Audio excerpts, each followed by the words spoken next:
What is up, everyone, and welcome to a brand new edition of the Ryan Ripken Show. No, I'm not Ryan Ripken.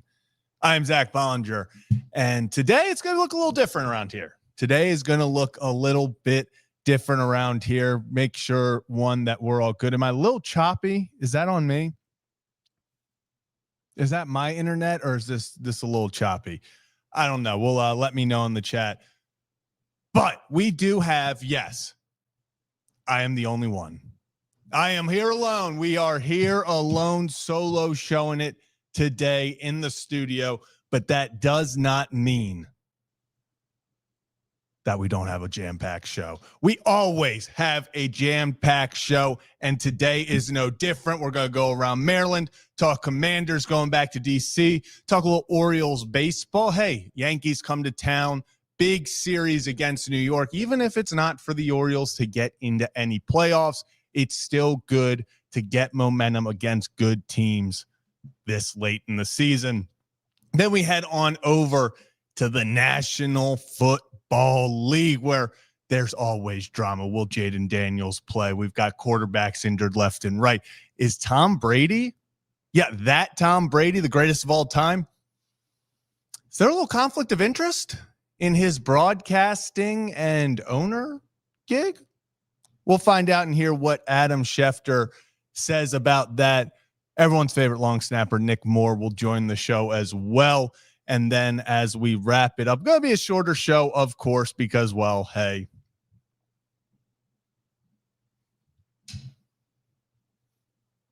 Yeah, because, well, hey, this is what we're doing today. This is what we're doing today. But appreciate everyone for hitting that like and subscribe button on your way in, because, hey, we are going to have some fun. It doesn't matter that it's just me here, and I'm sorry to disappoint everyone who tuned in looking for Ryan Ripken. I have a lot more hair. It doesn't always start in the spot you'd want, but, you know, I still got more hair. But let's open this up by going around Maryland. Going around Maryland with our friends at Next Move, Charm City, and Loan Depot. And hey, what an interesting couple days for Washington, D.C. fans, specifically fans of the Commanders. Just a few days ago, actually yesterday to be exact, they announced that finally, after years of trying, arguing over land, all of that fun stuff, they did it. The Washington Commanders are heading back to D.C. officially. In a statement released by owner, managing partner Josh Harris, he said, "Today is a historic day for D.C., the Commanders organization, and our fans. With the council's approval, we can now move forward on the transformative RFK project that will bring lasting economic growth for our city." He ends with saying, "We are deeply grateful for the warm return to the district and the center of the DMV, and look forward to officially bringing the teams back to its spiritual home in 2030. So no, it's not anytime soon. It's not like they're moving back to DC. And when you say they're moving back to DC, it's what are we talking here? Like, they're within 30 minutes, 45 to an hour with traffic. I mean, it's DC, so traffic's going to be horrible. But if you're a Commanders fan, if you're someone, and I know quite a few that have been posting about this, have been talking about this for quite some time, it meant something to them to get the Commanders back into DC. It meant something for DC fans. It meant something for people who live in DC to get the team back there. So super exciting for them, and hope that they, in 2030, everything goes well. We'll have a smooth transition. Real fast, let's take it back to around Maryland. We got the Orioles playing tonight. The Orioles playing tonight. No, if you look at the lineup, that's not a misprint. Ryan Mountcastle, yeah, first baseman Ryan Mountcastle is leading off tonight. So a little twist. First time in his career he's leading off. So, hey, they're looking to give us something to talk about. I appreciate that. But Orioles take on the Yankees tonight. First of 4 at Camden Yards. There's nothing to play for in the playoffs or anything for the Orioles. They were eliminated a few days ago. But it always feels good to play a little spoiler. So we'll get into more of that. Dylan Beavers on fire. Samuel Basallo obviously getting his first chance against the Yankees. And so much more in store that we'll get into a little bit later, but wanted to go around Maryland with all of that. And I think we have our first guest ready. I say first guest like he's not the only one joining us today. I mean, maybe we got a wild Kevin Ostriker at some point. But let's bring on everyone's favorite long snapper. We're keeping around Maryland, and we're heading to Baltimore to talk about the Ravens. So welcome on long snapper Nick Moore. Nick, how are we doing today? I'm good, Zach. How you doing, buddy? You're all by yourself? I'm doing fantastic. Yeah, I got left, Nick. I got left. Everyone else, they decided to take the day off. They clearly don't care about Cal's streak of just showing up to work every day. I guess that didn't rub off, but here we are. Yeah, no, it did. Yeah, it definitely didn't rub off there. Yeah, but that Nick, long over for Brian Ripken. Yeah. Oh, it wasn't even close. It wasn't even close. But Nick, Monday night, Detroit coming to town. First off, I wanted to get into can you kind of just talk about the differences in maybe the week of a little bit longer week? Yes, it's just one day, but what happens differently for you guys in a Monday night game versus a Sunday game?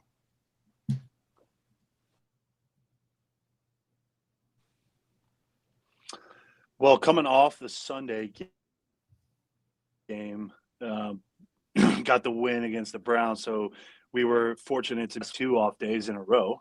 We were off Monday and Tuesday, and then we basically pick it up on Wednesday like we would normally on a Tuesday connection. Can you hear me? Yeah, I can hear you. Can you hear me? Can you? Oh, okay. All right. I got a notification that said I lost connection. Sorry. So yeah, this week because we had the 2 days off, we did a short practice yesterday. So we got an extra practice in. Typically, we only do 3 practices a week. So we got an extra day in yesterday, and then today we picked up like what we would call a football Wednesday when it comes to the situational stuff that we do within the practice and what special teams that we do that day and all the scenarios that we have that pop up that day. That would be like our Wednesday. And then tomorrow will be like our football Thursday. And then Saturday will be our Friday. And then Sunday will be our Saturday. So it gets a little bit confusing when Harbs talks like, oh, today's a football Wednesday. And so you forget that, hey, today's actually Thursday. We're going to have a game. There's a game on TV tonight. So, it's a little bit different, harder to keep track of the days, but it is nice because we got an extra 24 hours to rest and recover on Tuesday. So that was a nice add. That is a nice ad. I was actually I'm glad you said there's a game on tonight. So Monday night game, do you watch any, because you guys obviously will have some sort of practice on Sunday and everything. Do you watch any football if you have like a Monday night game? Are you are you catching some of the games? Oh yeah. So I always watch, my wife and I have done this since I've been in the league. I always watch Thursday night and Sunday night and Monday night, depending on what game that we're playing. I like to watch it because I can almost like visualize the scenarios that are happening in the game. Like for me personally, like if a team has a specialty type play, whether it's an into half field goal or a backed up punt, I like to kind of watch those happen real time, kind of think about what I would do in that situation. And it just kind of helps.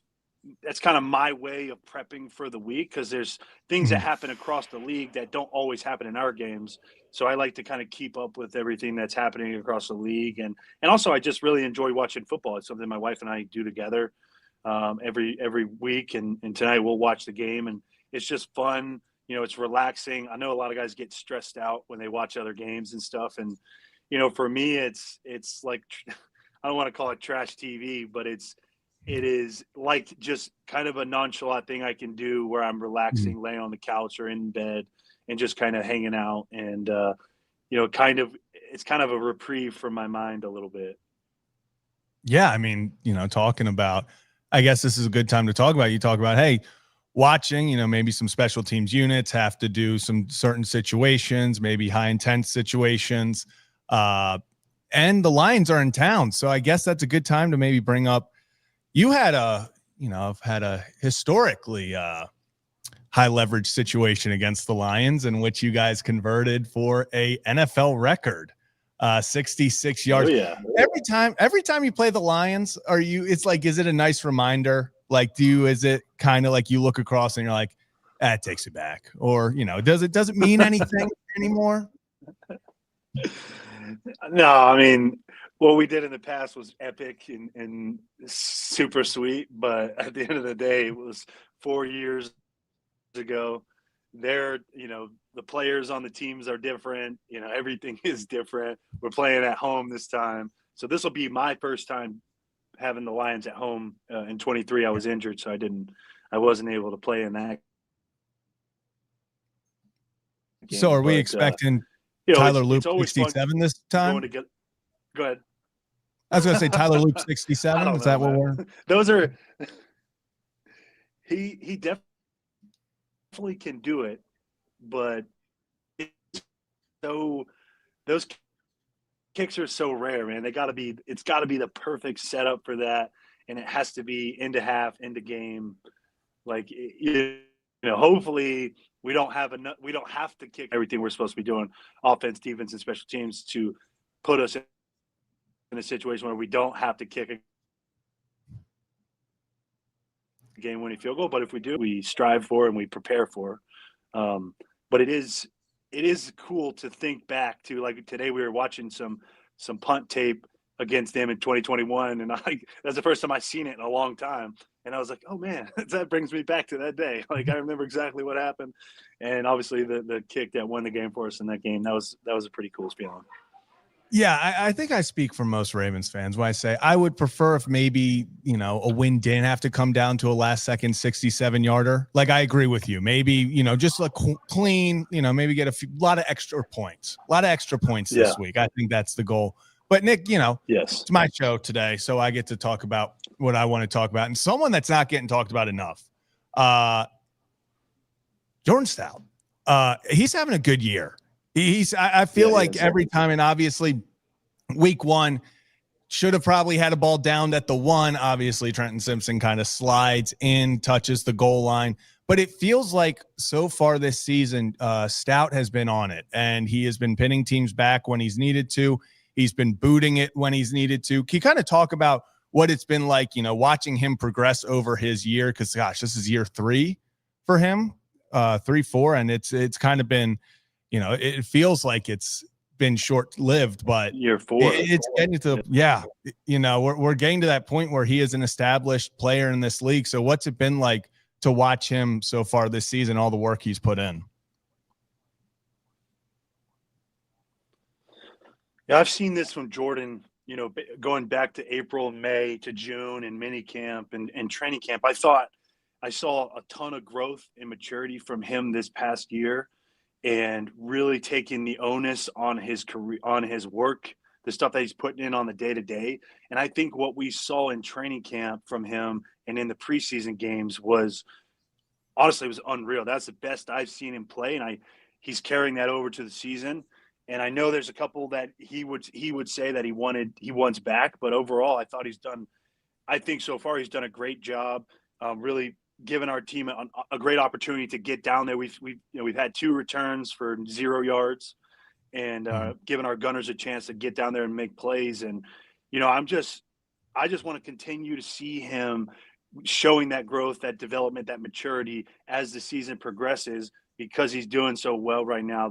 His stats are top of the league, I would imagine. I haven't checked, but I know he's doing really well. And the kind of guy that he is, I think the kind of special teams unit that we have and that we've had in the past year, we're continuing to strive to get better every day, and we're striving for perfection, knowing that the reality is we just want to be great, and we just want to give our team the best opportunity to win the game, whether that's downing the punt, inside the 20, inside the 10, flipping the field if we have to, for him being a great holder, and continue to give Tyler the best opportunities to make kicks. And that's kind of been the standard here for the specialists.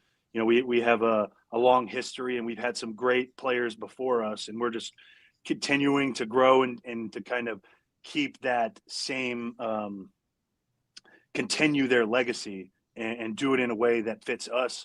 And I think so far for Jordan, it's been great to watch, and I just want to continue for him to see him continue on this path, and he's going to have a great year, and I'm really excited for him to continue to do that. So it's going to be great. Yeah, I mean, you talk about the importance of, you know, especially punting. I think that's one of those things where it can change. And, you know, we talk about special teams all the time, how it's one of those things where if it's done right, people might not understand how much it changes the game, but suddenly, you know, you muff a punt, you do something, they're going to be talking about it, you know? So it's one of those positions at time thankless because he does his job. He pins them inside the 5. People are like, oh, okay. You know, he gets one off that, you know, leaves the foot weird. People are like, oh, this guy's terrible, you know? So it's a thankless position, but he has shown incredible growth, I feel like, year to year. And so far he's putting together a really nice 2025 campaign. But Nick, before we wrap up here in a second, Monday night at the bank, prime time. What's it like during those prime time games, especially at home? And how much does the energy of the crowd really impact the team and how the guys go out there and the confidence they have? It's really special playing here. I thought this past Sunday, man, I thought the place was absolutely rocking. You know, 1:00 game, Joe Flacco coming back, division rival with the Browns. And for a 1:00 game, that place was insane. And for us, like I've been fortunate to play in a lot of these primetime games at home, and it is just electric. The environment is, you know,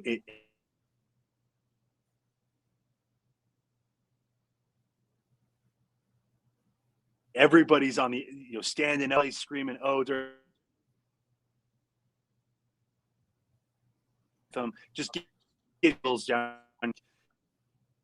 And it is something that all of us players, we love it. We thrive in that environment because we know we got 80, 90,000. Oh, I think we lost Nick there. Think we lost Nick on the Ravens Wi-Fi at the moment. So let's see if he joins in. But I think, you know, as he was just talking about let's go backwards a little bit. Sunday, 1:00 game. Oh, I think we might have gotten him back here. Hey, buddy, how's it going? Hey, how's it going? I was on a rant, and I don't know, the Wi-Fi is just bugging out today. So I said, you know, Ravens Wi-Fi just screwing us over. It's like we can't afford Wi-Fi around here. I guess we don't have enough coin for it. I'm not sure. They're going to need to restructure some salaries to make the Wi-Fi a little bit better, you know? Yeah, I'm going to have to ask Kyle Hamilton to give us a loan for some Xfinity fiber. Nick, but kind of what you were saying with the environment and stuff, I agree. This past Sunday, for a 1 p.m. game, it was rocking. There are very few 1 p.m. games that I remember at the bank where even watching on TV, you could tell the place was loud to the point that the Browns, it was impacting their offense. It was impacting the defense, and the fact that the energy, the team could obviously feed off of it. But also, I mean, prime time, you get the All Blacks, so we're looking a little slim. I mean, it feels like everyone's winning. You feel more confident in the All Blacks? Oh yeah, I said that when I cut out. I was saying that we got the All Blacks. I'm excited to wear those. That's my favorite combo. Makes me look a little bit smaller than I actually am. So I'm excited to bust those bad boys out. But it's just gonna be. I mean, it's gonna be unreal. It's gonna be electric. The place on primetime, man, it is just something. It is so special. And these are the moments that, like, as a player, you just cannot thank our fans enough for the energy that they bring on those big games. Yeah. And I mean, the fans bring the energy, but the players have certainly delivered in the moments. I mean, you look at Lamar Jackson prime time is Monday night games record. I mean, it feels like the Ravens, especially under him, have been such a force in these primetime games. When you give them rest, you give them extra preparation. But Nick, appreciate having you on as always. Hopefully the Wi-Fi for the Ravens, maybe they can, someone can spare a few dollars and up the cost, but I appreciate we'll get it figured out. Thanks for having me on, brother. Awesome. Nick Moore, have a fantastic Sunday, and go Ravens as always. Nick Moore, everyone. Gosh, what a guy. What a guy. And well, let's just go from one person to the next. Why not? Because it's getting a little lonely in here. Not going to lie. It's getting a little lonely in here. So let's go to a man who, don't look it up, is the same size as Nick Moore. Height, weight, everything. He is the one, the only Kevin Ostreicher.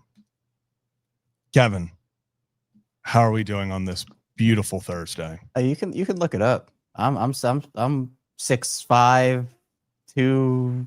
I don't even know how much, 2 something. I'm ready to play on Monday. They can sign me as they need a corner or two.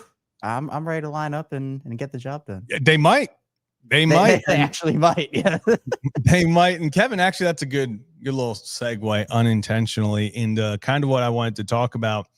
And it is, we got some good news and some bad news for those paying attention at home. Nate Wiggins' injury, obviously, it happened on the celebration because of course it did. Of course it did. Marlon Humphrey, his groin, we are now on. He is questionable, I believe, Kevin. Is that what the if the report has come out, I assume he will be questionable. Yeah, or at least he's still working through that. But Kevin, then you got some good news. Isaiah Likely back at practice. That is a step in the right direction. Just you personally, how big of a deal do you think it is with Isaiah Likely returning? Oh, it's huge. I know that, he does so much for their offense, and not just as a receiver, but he's improved as a blocker really over the course of his career. I remember preseason, his rookie year, he was having a lot of trouble in that regard. And it's coincidental because Mark Andrews is a rookie. He also struggled as a blocker, and he's obviously worked his way into being a really good one. And you have to be able to block in this offense. So I think it'll take pressure off of some other guys, and particularly, not that Zay has had trouble, getting production. He's clearly the leader on the team in that, but the goal for this offense, and actually I had Nick on Locked on Ravens, and he talked about this, was that you have so many weapons and you have Lamar at the helm, and it just opens up so many endless possibilities. And the way you get there is by having everybody healthy and on the field. So I'm more curious than anything just to see the split that Andrews and Likely will have. I think that everybody's kind of assuming that, they're going to almost just make Likely the tight end one, and that's that. But I'm pumping the brakes on that one. I'm saying that I believe they're gonna probably work him back, ease him in, and I think that's the right decision. Injuries like this can be hard. The surgery happened just over a month ago, a month and a couple of weeks, I guess, at this point. So we were initially told he could be ready for week 1. Maybe he has to go on IR. Luckily, ideally, and this is what I was saying all along, by the way, with no medical background. So, don't ask me for any advice. But I said that week 3 was kind of that ideal timeline to get the extra day, before Monday Night Football to rest and heal up. But I would still probably expect them to ease him in over this game, and maybe even honestly over the Kansas City game before maybe upping that workload a little further. Yeah. And Kevin, is it crazy to think that, and you talked about so many weapons and just kind of their ability to spread the ball out, and you can't really fixate on one person because another person will burn you. Is it crazy to think that maybe Mark Andrews benefits from an Isaiah Likely also taking up some of the attention over the middle specifically? Because, we talk about last season how Mark he became Mark again. In the final 11 games, catches a touchdown in each one, and you're like, wow, okay, Mark Andrews, he looks like Mark again.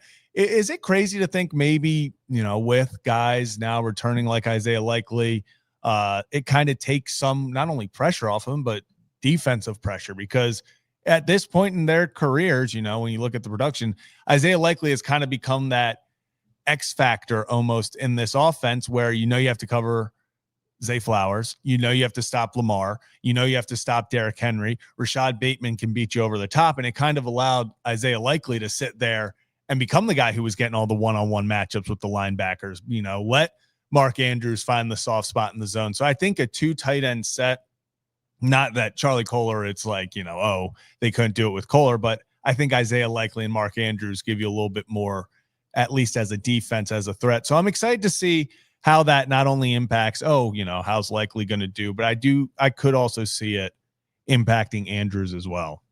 Yeah, I mean, everybody. And I remember that those first couple of weeks last season, like they were scheming Mark out of the game plan. And yeah, that's why Isaiah was able to have those games. That's a huge point in this whole thing where you can't, it's what I continue to go back to. You cannot cover everybody in this offense when they're humming. And, for Mark, for even Bateman, who's had, I think, a slower start than some people have anticipated, Likely coming back is going to open up the target share, and I think it's going to keep teams guessing. I mean, that the Ravens are already keeping teams guessing. And again, you look up on Sunday and they have 41 points, even as the run game can't really get going. This offense, by the end of the year, I mean, we're going to be talking about them as the best offense in the league, in my opinion. I mean, I think that they have that fire. Again, assuming everyone's healthy, right? If certain players go down, then that obviously hurts your ceiling and your floor. But I still think that, to me, Isaiah coming back opens up a lot, especially just him being in line. Like, play action wise, yeah, that's a really big part of it, especially when, I mean, this is the formula for success for them. It always has been. But if you can establish the ground game early, it forces deep defenders to step up. I mean, we saw the example last week where, Derrick really didn't get the ball rolling at all in that game, but he had a nice 9-yard run. And shout out to Tylan Wallace for recovering that fumble and keeping the Ravens deep in Browns territory. But after that play, we saw the Ravens do a little fake to Derrick Henry. He runs off, and you see the defenders take that step up towards the line because it's 2nd and short to say, oh, they're going to try to just pick up this first down. So you see them take that step up, and then Tylan just gets behind him, and it's an easy throw for Lamar Jackson to make. So those are the types of plays Isaiah can excel at as well. Obviously, we've seen his ability as a jump ball receiver. He's been on the receiving end of multiple just ridiculous Lamar Jackson throws where he just throws that ball up and says, hey, man, Isaiah's down there somewhere. He's going to go up and he's going to get that thing. So, in my opinion, I think that there's a lot to like about Isaiah coming back. I mean, he can only help this team. I really don't see a situation where it complicates things for them. No, I see absolutely no situation where it complicates them. But Kevin, let's move on to more of the, the less fun news about the injury stuff. Nate Wiggins and Marlon Humphrey both, it was the casual, the usual John Harbaugh, like, oh, they're fine. They're fine. They're good. Do you have any concern about it? Really, especially, and I feel like it being when you have the extra day, that helps, but it being against the Lions does, I think, add some pressure because this is an offense. You're going to want it. Like, this is an offense with firepower. So, this isn't like, not to, talk about the Browns, but like last week, it's really Jerry Jeudy. And then after that, like, what are you really focusing on? Yeah. The Lions have a lot of weapons at their disposal.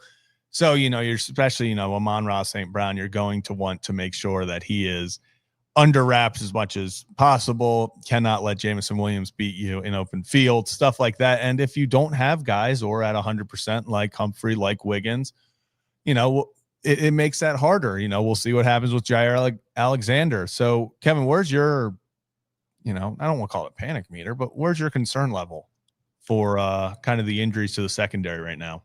Yeah, I mean, it's tough, and the Ravens could have literally 10 Hall of Famers. They could keep 10 corners on this roster, all Hall of Famers, and we'd somehow still be signing guys like Rashawn Melvin off the street by week 5. I mean, it's just every single year, it just seems like this position is snake bitten, and it's difficult because, you go into the year with essentially 3 Pro Bowl, maybe even all pro talents, right? I mean, obviously Marlon and Jair are, but Nate is certainly getting there. You have, in my opinion, who's the best corner 4 in the league right now in Chidobe Awuzie. You got TJ Tampa behind, and now you're potentially entering a game where it might be worst case scenario, Awuzie and Tampa starting for you. at corner. Now, do I expect that? No, I'd assume Marlon probably plays, and hopefully Nate will be able to get back out there, and maybe Jair feels good enough to play. Like, who knows? But you're right. This is a much different offense than what the Browns presented here. There's a lot more firepower, and honestly, that's how the Ravens were able to stay in the game early, is because that Browns offense just offered nothing. And they moved the ball a little bit, but you weren't really worried about Joe being back there, especially because he didn't really have any weapons around him to make stuff happen outside of Njoku and I guess Judy, but even that wasn't really great for them. So yeah, with a team with Amon-Ra St. Brown, Jameson Williams, Tesla is doing really well as well. I mean, Tesla, he's going to get one ridiculous one. Yeah, him and DeAndre Hopkins are going to have a catch-off. You just have to pencil it in at this point. Like, at one point, Isaac Tesla will make an unreal one-handed catch, and we're just all going to, as a fan base, as a Ravens community, going to have to go, okay, we can't overreact to it. We can't be like, how did this guy just burn, cornerback one, Marlon, Nate? It just happens. He's good for one a week. So, yeah, it's going to be interesting to see how that goes about, and just kind of how we see those injuries reported on, and just kind of what happens up until Monday. But if you're new to the channel, hit that like and subscribe button. Ryan Ripken Show live every Monday and Thursday, Sundays as well for pregame. A little bit different this week and this Thursday. I'm alone in studio. Ryan and Brad are off, just kind of doing their own thing, but we'll be back at a more normal time and schedule beginning once again next week. But Kevin, moving a little away from the Ravens right now, we'll get back to them in just a little bit, but we're talking about big deals. And there's been one NFL storyline that I feel like people are debating. Is it a big deal or is it not a big deal? And that would be revolving around Tom Brady, not only being a Fox broadcaster, so he is in meetings with teams to go over, maybe game plans, stuff like that. He's having show meetings, meeting with offensive coordinators, stuff, throughout the week, to get inside stuff so the broadcast can be the best it is. Every broadcast does it, Kevin, so that's not anything out of the ordinary. Where it gets a little sticky is Tom Brady is a minority owner in the Las Vegas Raiders, and to the point where he is now wearing a headset in the Raiders coach's box, helping them out. So Adam Schefter was on the Pat McAfee show earlier today, and they asked him about this. So we're going to listen to that. And then, Kevin, I want to get your opinion on the other side. So let's take a listen. When Tom Brady first became a minority owner of the Raiders, people brought up the, hey, this is a conflict of interest. This cannot happen. And then it kind of just went away until we saw him in the booth on Monday night with a headset on. And then the report came out, hey, he's actually talking with Chip Kelly 5 to 6 times a week, kind of breaking down the game plan and setting up what they're going to be doing on Sundays. And a lot of people weren't happy about it. From what you're hearing around the league or people that you're talking to, is this going to come to a head at some point? Because I assume that most teams think this is bullshit and they're irate about it. I think there are certain people, like there are coaches that don't like it. But look, here's the deal. Tom Brady's on the production team. He's coming into your building. You could tell him whatever you want or not tell him whatever you want. And Tom is smart enough and has seen enough football that he could scout those players and know what he needs to know about those players without hearing it from the coaches too. I understand the appearance of it all, the conflict of it all, but I'm not worked up over it like some people are. I don't think it's a huge deal to me. Like, he is a limited partner in the team. If he wants to go sit in the booth with headphones on and can offer call plays, shit. Go do what he wants to do. It's his team. Scored 9 points this day. Yeah. Tom Brady's in the building. He owns the team. Might help. Can't score a damn touchdown. Let me get these headsets. We got Chip Kelly. Hey, you need. All right. So Pat giving a little extra at the end. But Kevin, obviously people are upset. They're saying, Adam Schefter sits there and goes, no, this is not a big deal. You can sit there and tell Tom whatever you want. What say you? Is this a big deal or is this just a nothing burger? It kind of breaches, when it comes to, his role or multiple roles, I guess. It enters that, I guess, slippery slope. I would. It's unprecedented too, because like it's something we really haven't seen before, and now he's getting involved in like the flag football thing, and Yeah, he's back. He unretired, sort of, I guess, right, is the wording. So I don't know. It feels weird to me. It's probably not as big of a deal as some could be making it out to be, but it's also not a nothing burger, right? I think that both of those can be true at the same time. So it's unprecedented territory for the league, and I'm curious to see how they address it. Yeah, Kevin, in my opinion on it, to be honest with you, is this was so avoidable by an optics, standpoint. Yeah. Like everyone saw this coming the second he was, on Fox. That was already a done deal. And then he becomes minority owner for the Raiders. And they were like, okay, he can't be doing Raiders games, or he can't be doing this. And they started making rules about it. From an optics standpoint, this looks awful. This looks awful. You have a guy who is literally getting, meeting with these other teams every single week. And, you saw the thing where it's like he'll meet with the team and then the next week they'll play the Raiders. Mm-hmm. So it's like, things like that where now suddenly teams, and for good reason, are like, hey, don't like that. Fan bases don't like that. Ben Johnson of the Chicago Bears, head coach, kind of said something along the lines of like, this is nothing we can, we're not telling him anything anyway, kind of thing. Like he's not getting game plans, pretty much saying this is nothing, all that. And I get it.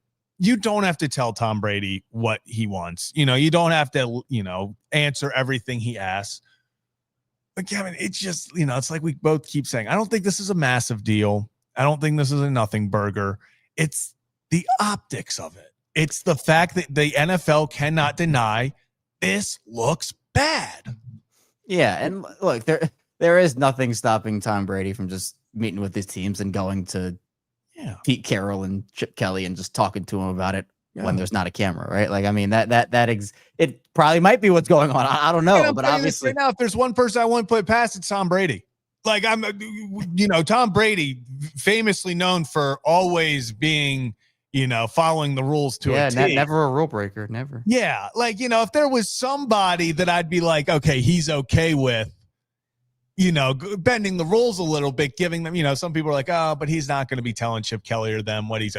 Oh, and like what Pat said, they just scored 9 points. Like he might as well start telling them what the defense is going to try to do, because it sure as hell what they're doing right now wasn't working. Yeah, it looks very bad from, you're right, an optics perspective. Yeah. But I mean, Brady is probably in those meetings anyway off the camera, so it's not like it's not happening anyway, probably. We don't know that for sure, but like, it's just difficult, because is this going to set a new precedent? And obviously Brady is a unique individual, and, not a lot of people will probably be able to be in his shoes like the way that he is, because, he is Tom Brady. But I mean, it's something the league probably will have to address in some way, shape, or form. I mean, I'm sure that they're not happy with the way it looked, if not even just for the fact that it's public perception, and the public perception of it is this is really bad for the game. So they're probably going to have to do something about it. I was going to say, I think that's the biggest thing. I don't think this is anything groundbreaking, and I'm sure it's nothing that's, hasn't been done before in some capacity. It's just, one, it's Tom Brady, and two, it is very public. And it is so funny that this has been going on, obviously, week 1 and stuff. But it really, like, if the Raiders hadn't been on national television until like week 6, week 7, week 8, like, I don't know if this really is that big of a deal right now, because it was the entire country saw Tom Brady with his headset on, and it did not help Tom trying to lower your seat once you were on camera. I don't know why he thought that was going to make him look less suspicious, just being like, see, if you're short enough, you can just duck out of the camera. See, being short has its advantages. See, you lower that chair, you're completely out of the frame. Maybe you're not even in the frame in the first place, right? No one knows you're there. Kevin, you make a great point. See? Kevin, you make a great point. And Short kings. If you enjoyed that, hit that like and subscribe button. Ryan Ripken Show live every Monday and Thursday, as long as pre-games on Sundays. Well, Kevin, keeping this, we're going to go back around Maryland. We already did this, but I wanted to go back because we're going to be talking a little more Washington Commanders. Around Maryland brought to you by Next Move, Charm City, and Loan Depot. Kevin, speaking of the Raiders' upcoming opponent, the Washington Commanders, could potentially be without their quarterback, Jaden Daniels, who today missed his second straight practice. Did not participate against the Raiders. One against, let's call it against Max Crosby, because defensively, that's kind of your one job is, hey, let's not let Max Crosby beat us. Yep. Are you, is this a concern for you, for the Commanders? If Jaden Daniels, I'm not sure what the long-term effects of this can be, but if you're a Commanders fan, high expectations this year. I don't think now suddenly, it depends on how Geno Smith plays, but I think this is especially if Mariota has to start for the Commanders, this is definitely a game where they could find themselves sitting at 1-2 afterwards. Yeah, it's just from a Jaden Daniels perspective, it's obviously a downgrade to Mariota. Yeah.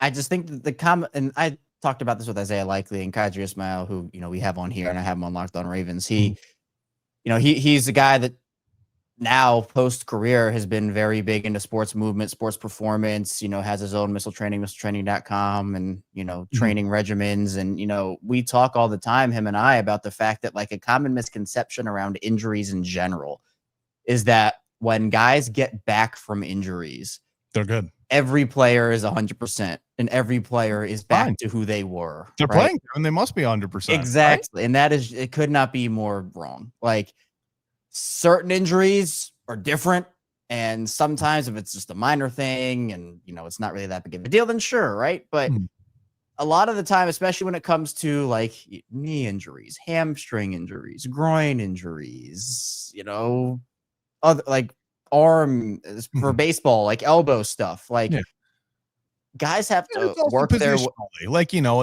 exactly. Finger for a defensive lineman, you're not suddenly seeing for they're a going quarterback if you're hurting your throwing arm. That's a different conversation.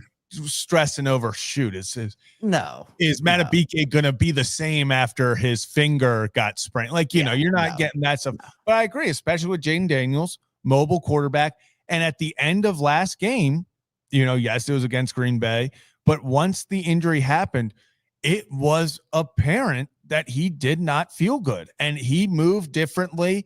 And it's a big thing for Jaden Daniels, that mobility. It's kind of like taking Lamar's legs away. Is he still a great passer? Yes.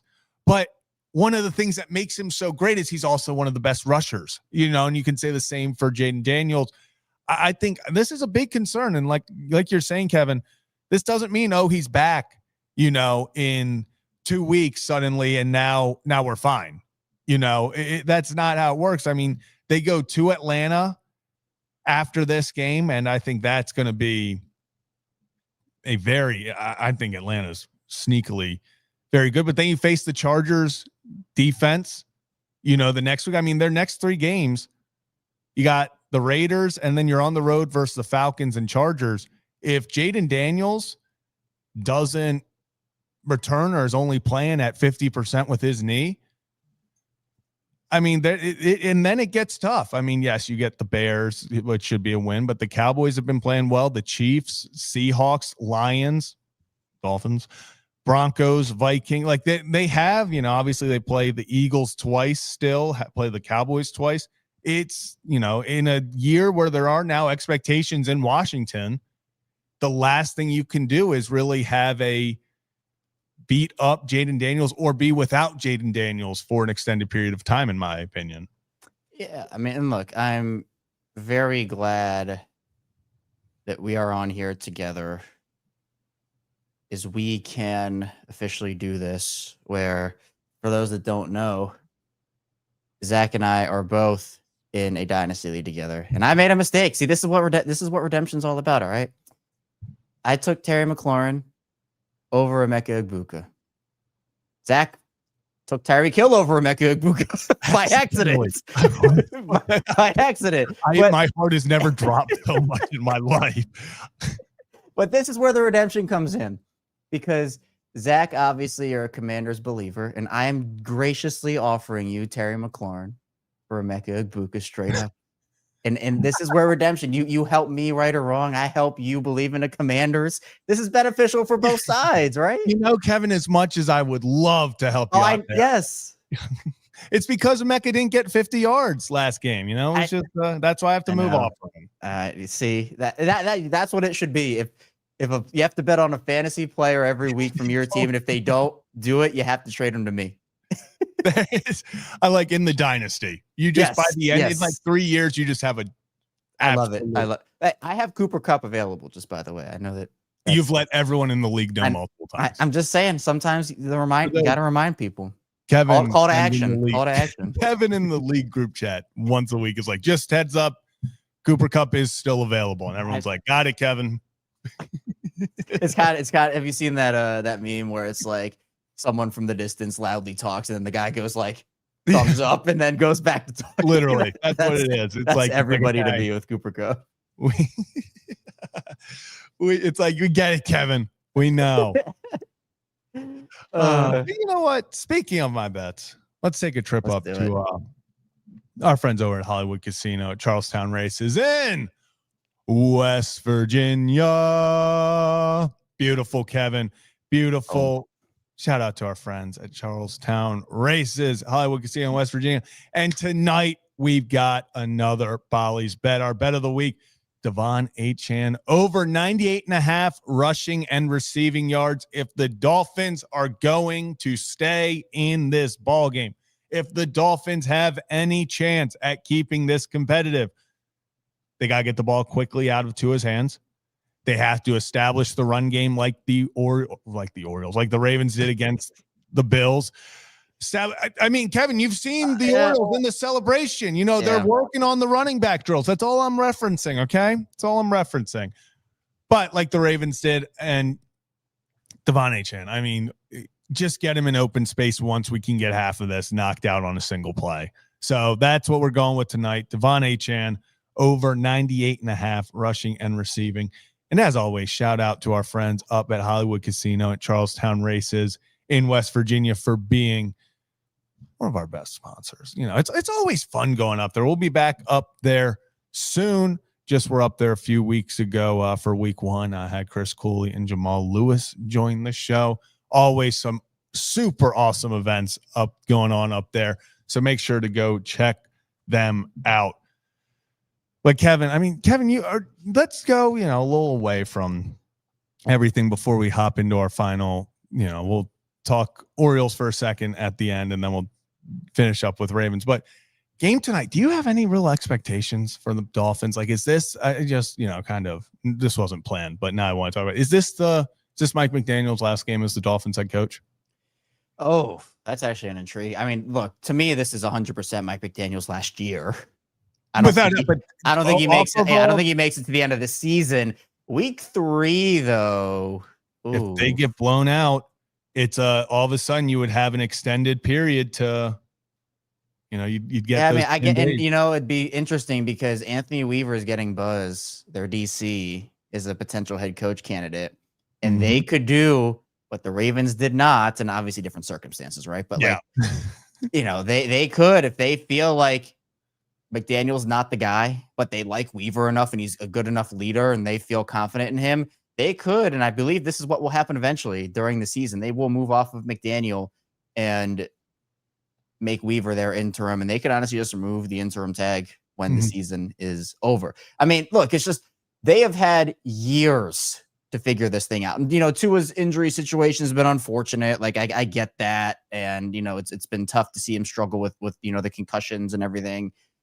But they have had talent for years here. And, I was so in on them for so many years. And I talk about this on Locked On NFL when I go on. I'm like, that was my team that on Locked On NFL, I picked a team for years. It was the Dolphins. Dolphins are going to do it this year. It's going to be this. And they just hurt me time and time again. And it's with, you have guys like Jalen Ramsey and Calais Campbell and Xavier Howard when he was in his prime and Javon Holland and Jalen Phillips and Brett. Like, you have so many guys defensively alongside what should be the most electric wide receiver duo in the NFL, and Tyreek Hill and Jalen Waddle alongside Devon Achane. And, you you had Jonnu Smith there last season, who really was great for them. You know, the offensive line situation's kind of been iffy at points. And, you know, even like a guy like Zach Sealer, who's a Raven legend, Ozzie Newsome's last draft pick, right? He's turned it up for them. You know, it's just felt like they haven't been able to do anything. And even with a guy who I know his situation is kind of weird right now, he's not even on a team, but, you know, Christian Wilkins was really good for them for a really long time. And even he was a guy that they couldn't really get the most out of and with that defense. So it's just clearly not working. You know, McDaniel is a bright offensive mind, but at this point, and look, it's honestly not got to be an offensive coordinator next year, you think? And that's sometimes what it is, right? Sometimes you're just better off as an offensive coordinator or just a coordinator or a positional coach than you are as a head coach. Josh McDaniels is the main example of this. Josh McDaniels has been an awful head coach, but he is one of the best coordinators in the league when he is in that role. And it's crazy. Like Eric Bieniemy, I mean, we haven't seen him get that opportunity, which is kind of wild. I don't know what he is doing in those interviews to not get them. But, you know, he was a guy, he was a shoo-in.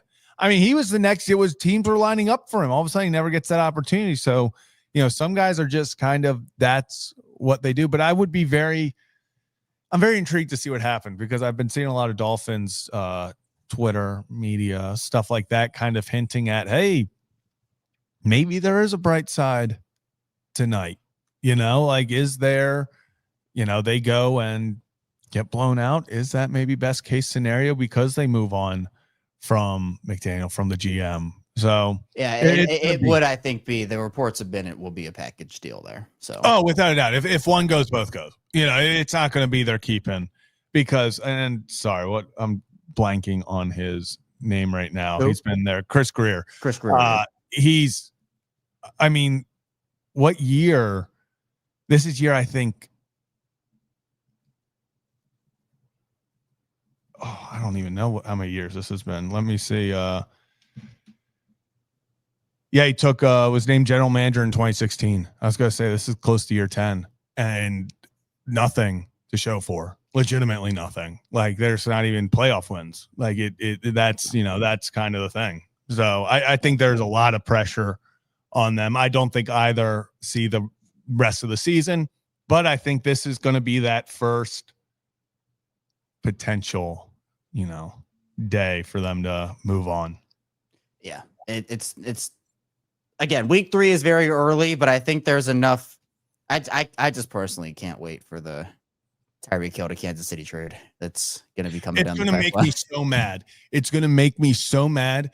And I understand I'm a piece of crap, Kevin. I get it. But I have so much Rashee Rice stock in fantasy because I was like, oh, he's the only, like, he's going to come back and be the guy. Like, I was like, you know, I was like, if I'm going to have to witness it in person, like, you know, I'm going to have to watch them suddenly turn it all around. At least I was going to benefit from it. They get Tyreek Hill, and I wasted a 6th, 7th round pick on wide receiver. What, 3? Like, that's just, man, I, you know, and admittedly, and especially in the Dynasty League, I had a plan, right? It was, I took Kelsey. I know it was going to be his last year, but then I just have like 4 stockpiles of tight ends on my bench. I have Kyle Pitts, who of course is your darling fantasy guy every year. And I was like, hopefully this will be the year. And then I can just kind of 1-for-1 replace Kelsey with Pitts. I also have Jatavion Sanders, the tight end in Carolina. I have Theo Johnson, the tight end with the Giants. Just like, someone please step up. But for this year, Kelsey, and honestly, if Kelsey had caught that ball, I would have beat you, which is just, scored, I would have beat you, which is just ridiculous. Hey, don't hate him. Don't. I'm just saying. I'll see you again. We'll see you later in the season. Kevin. January matchup, or I guess December, because fantasy doesn't go that far. So yeah, I saw already after this week, we're 20% of the way through the fantasy regular season, and that made me kind of sad. It's so crazy that like we're almost a 1/6 of the way done. After week 3, it'll be a 1/6 of the way done the regular season. It's crazy, like the regular season, because obviously with baseball you play every day, so it feels like it goes longer. But I mean, you only got, you know. But it's crazy to me that we're almost in October at this point. Like, yeah, no, we are over halfway to October. Yeah. September is almost over. But before we get out of our football talk and end with our little Orioles blurb, wanted to react to this because Roquan Smith was on Good Morning Football earlier today, and they asked him about the Bills game and kind of the mindset and everything going from there and how the defense adjusted. So I'm going to play this and then we can react to the other side. Absolutely, yeah. Like you said, one game definitely doesn't define you, and we know we did not play to our standard in that Buffalo game, and we knew that wasn't what we wanted to put out there on film. Played 3 quarters, but didn't finish in the 4th quarter, and just know how much that hurt. But the great thing about it is that, hey, all weaknesses were revealed throughout week 1. You would rather that right then as opposed to later in the year, and I feel like it just added more fuel to our fire, and knowing that we can't let our foot off the pedal at all until there's no life left in our opponent. So Kevin, said everything he should. Okay, I'm glad it happened week 1. Then later in the season, we now know our weakness and we can address it, yada, yada, yada. He said everything he should have. Where I'm a little bit like, my devil's advocate on it is this isn't just the week 1. Like, and that this isn't just this season, it's not that we now know we can't play 3 quarters. Well, we've gotten a lot of reminders that we can't play 3 quarters over the past few years. Like, this isn't the first. This wasn't wow, week 1, haven't blown a lead like that. Like, that was bad. That was a wake-up call. We've had a few of those, and like, that's where I think Ravens fans are a little different about it this time, because it's like, no, this isn't, this is a trend now. This isn't a one-off. This isn't a humbling experience. We got our humble pie early and now we're going to have to build off of it. This has happened before. So, I don't want to ask you if you're, in on, okay, it's done, but do you think that, are you buying that maybe week 1, a historic collapse might be the wake-up call that this defense needed? I mean, it could, but as I've said time and time again, I'm tired of the revenge tours. They have enough fuel. They dumped all the gasoline on the fire. Like, we don't have to keep doing that. Like, they have enough reasons to, not have this happen, and it continues to. So again, they're just gonna have to prove it to me. Like, Roquan said what he was supposed to. You're correct, but this is who they are, and that is something that they have done to themselves. And we're going to see against a much better Detroit team. Cleveland was a game that they got the momentum. They did what they were supposed to do. But, if you show that interview to any Ravens fan and you then show a live Ravens game of them being up by 2 possessions in the 4th quarter, no Ravens fans going to feel comfortable. It doesn't matter what Roquan says. I mean, they have to prove it on the field. We've seen it enough, and this is what we heard all offseason too. All after the Buffalo game in the divisional round, all after the Kansas City game 2 years ago. Yep. It's different ways of doing the same thing, and I'm not saying they don't understand it. Like, I'm very confident that they know what the problem is, and like, I'm very confident that they are aware. So. Yeah, like, they're aware of it, and they have been. But I don't think this was some like massive revelation of like, wow, wait, this is what we've been doing. No, they've known that. Like, it's just a matter of them showing it on the field now. Yeah, I mean, Kevin, you want me to feel confident in this defense, go into Kansas City, or actually, heck, do it against this Lions team and then go into Kansas City, have a 2-score lead in the 4th, and then get a massive turnover that effectively ends it. Like, let's talk about the Awuzie. If Awuzie, now I'm not going to be like, Awuzie, he had the game in his hand. It was an incredible diving, potential interception that he obviously went through and hit the ground after review. But you get that back-breaking turnover and you force it instead of it being forced against you like the Derrick Henry, then I think maybe fans would start to ease up a little bit. Now, I'm not saying they'd feel good, but if we have on tape now, this is a turnaround. But every time we get up, even last year, it wasn't, they're putting this game away even when they won. It was the other team ran out of time. The Cowboys last year, week 3, they ran out of time. It wasn't that the Ravens stopped the comeback. It's clock finally hit 0 And if it had gone 2-3 more minutes, the Ravens probably blow that one too.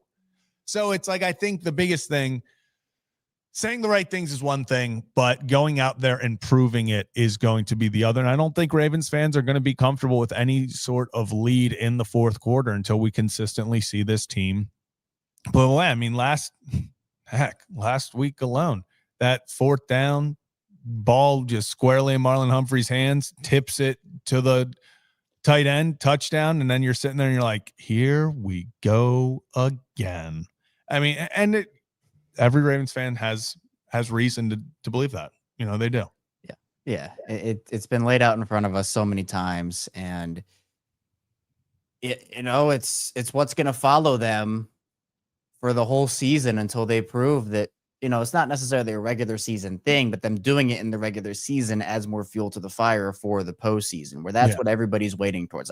I have no doubt that they're going to make the playoffs and they'll be in contention, and their roster's too good. They've been historically a regular season team. Those are trends. And I think that they will be just fine when it comes to the regular season. It's going to be a tough road to get there. I'm not guaranteeing it, but I think that it's going to be a good thing where, that to me is a pretty likely outcome, right? That's where I'll go with that. But I think in the big moments, and we can just call it like it is, week 1 in Buffalo, Sunday Night Football, prime time, that's a big moment. Yep.